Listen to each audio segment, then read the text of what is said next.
The Globe has invested in health reporting for decades, and we came into this with such a strong health team, with reporters who had long-standing relationships with some of the top epidemiologists, infectious disease specialists in this country.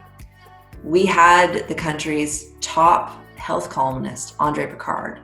We have correspondents based in countries that were early hotspots for this pandemic.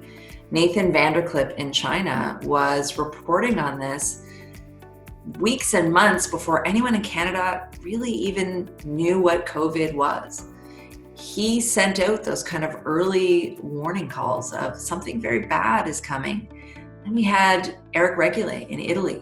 They provided a preview of what was to come. Their reporting helped change how this country reacted to COVID. In late February, early March, when the pandemic hit, it hit Italy harder than any country in the world. The countries that were sending help were China, Cuba, you can imagine that, and Russia.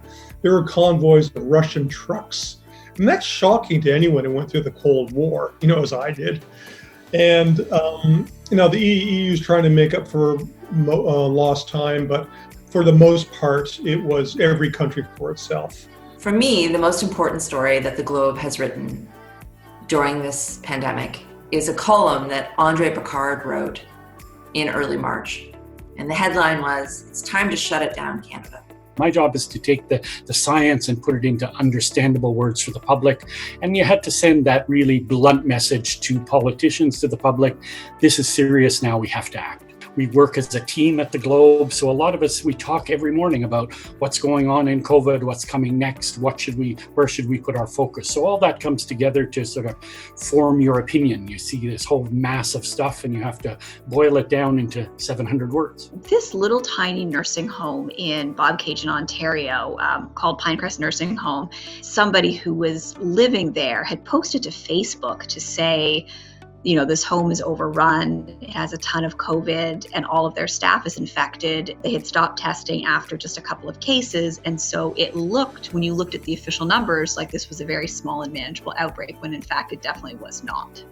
So I think it had a big impact, first of all, just in taking a lot of sort of disparate numbers and putting them all in one place. So you could say, there are 600 homes in the first few weeks that have these outbreaks. This is a much bigger problem that is being acknowledged by sort of policymakers and politicians right now. We have an internal data system called SOPHI, and that helps us know what readers are looking for. It measures how long they're reading it, where they're coming from.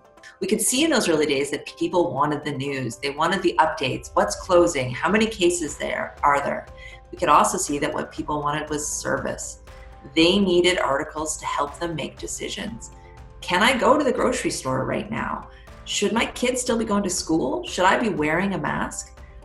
So we made sure that we gave them that. But the other thing that SOPHI showed us is that while this started as a health story, it very quickly became a business story. It became a story about the economy, and people needed to know from us what it was going to mean for them.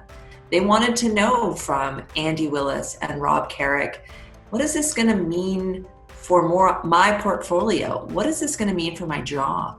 We had to make sure that we gave people all of those things so that they had everything that they needed to be able to understand this situation and make important decisions for their family. I've been talking to a lot of doctors, and at the height of the pandemic in late March and in April, the sheer sorrow they expressed to me of not being able to save the patients, but also for these patients dying alone.